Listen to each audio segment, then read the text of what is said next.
Out there, and we know that there's a kind of a big problem, at least in the places we play across the country, with opioids, and we wanted to write a song that kind of touches on that. Hopefully we can raise awareness to kind of fight the problems out there that we're having in the small communities with the addictions and opioid abuse. So this one's called Different Kind of High.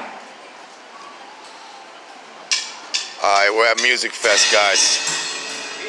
It's early in the day. It's only like 1 o'clock right now, so there's not a real big crowd here, but there's people starting just to get here. This has been going on since last Friday. It'll go on till this Sunday. It's like 12 or 11 days of this whole place. Like tonight, this entire street will be packed wall to wall. In just a few hours it will be, and it will be all night. This is Music Fest. So I wanted to shoot a video on Music Fest. Just give you a little look around at all the kiosks. You know, Bethlehem's pretty much turning into a festival type of atmosphere. Oh, damn, those gyros smell so fucking good. But here's the thing, all right. Now, I believe a ticket costs 50 cents.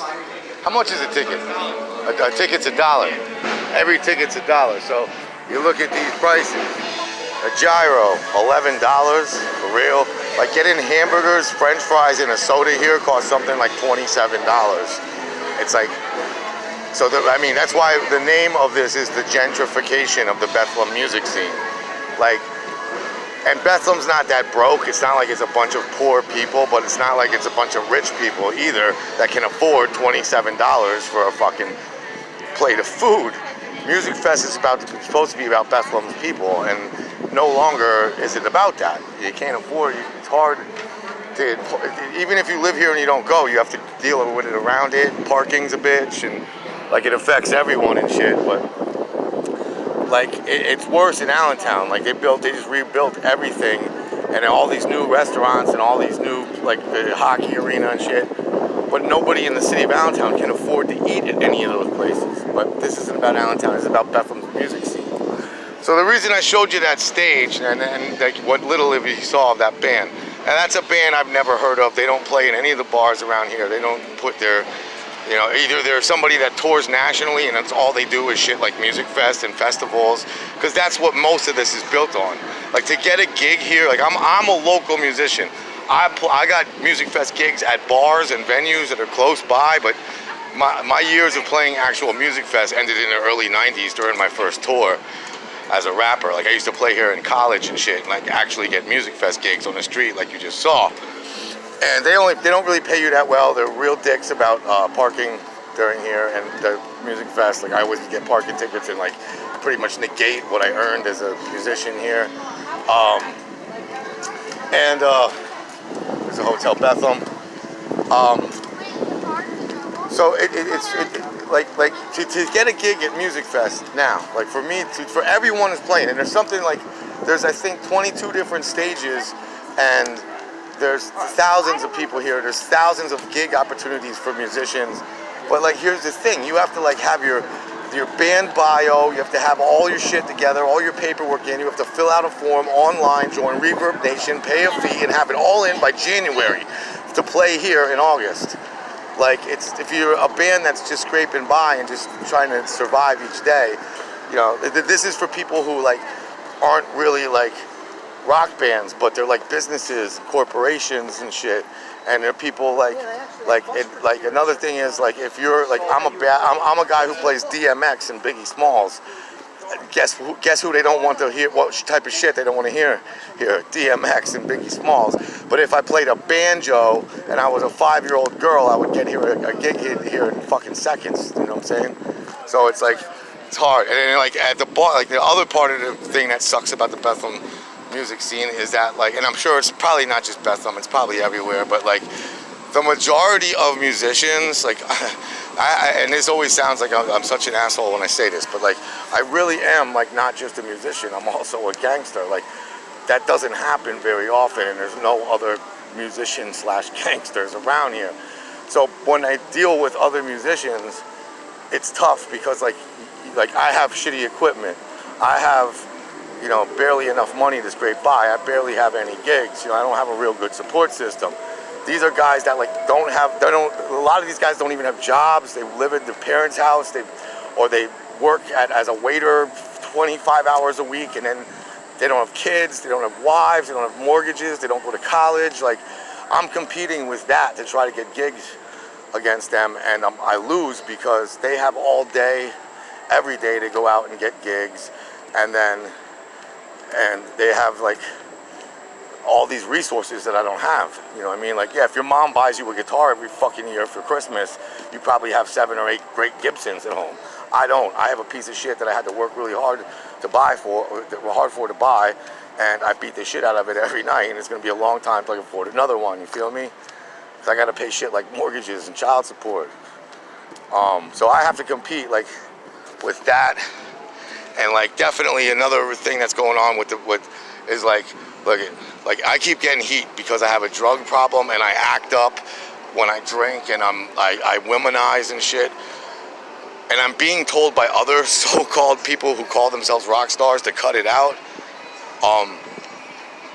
Again, let me reiterate.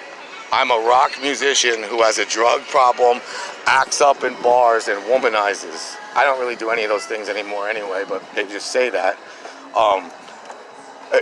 Check Keith Richards, check Jimi Hendrix, Kurt Cobain. I could go on for hours of rock musicians who have drug problems, act up, curse, womanize, don't follow the rules, are in trouble with the law. Rock and roll isn't built by fucking good little boys who follow the rules and sing nice little songs that apply to everyone. Rock and roll is about pissing off your parents. Rock and roll is about pissing off authorities. Rock and roll is about being a bad boy, about being a renegade, about living an alternative lifestyle. And if you're coming at me saying that I'm an asshole and I don't deserve gigs because I'm not professional, and I've been playing earning money from my music longer than you've been alive, and you play a bunch of bitch shit all night long that even the girls don't fucking want to hear. I mean, what is it? Who's the real asshole? But anyway, that's what it is, you know what I mean? Like, you can't be a bad boy on this scene because you're not gonna. You'll be told to get out and not get your gig back if you act like a rock star. But anyway, I'm at Music Fest. I'm just a little bitter and soured. I really do try hard, and I am a bit of an asshole. I'm pretty brash with the way I handle my music because, look, until you start getting to a point where you're paying taxes, like all the money we earn, it's all like just cash, you know what I'm saying? Like, until I get to a point where I can pay taxes and child support comes out of my music and everything's legal and legit, like, I have to run it the same way I run drug dealing or my racketeering business I used to have. Like, any mafia shit that I did, I have to run my music business the same way. Because if a bassist doesn't show up and I lose money, how can I recoup that? I can't unless I beat his ass. That's the only thing I got to get my money back. If a drummer tells a place, I hate Richie Romance, he's a dick, I don't want to play in his band no more, don't give him any more gigs, you know, that could cost me thousands of dollars. How do I recoup that? I can't. I have to. So until I start paying taxes, you know, I mean, I can't. This is the way I'm acting and calling people out and fighting for gigs and talking shit like I'm doing on this video is how I got to do it. But at the bottom line, at the end of the day, I'm happy, like, that I am who I am. If you hate me, hate me. I said what I said about Tim Haricall. And I'll say, I'm not really going to name any other names on here and piss anyone off in the Bethel music scene. But honestly, dude, like 90%. There's a couple guys who are my boys here, and they hold it down.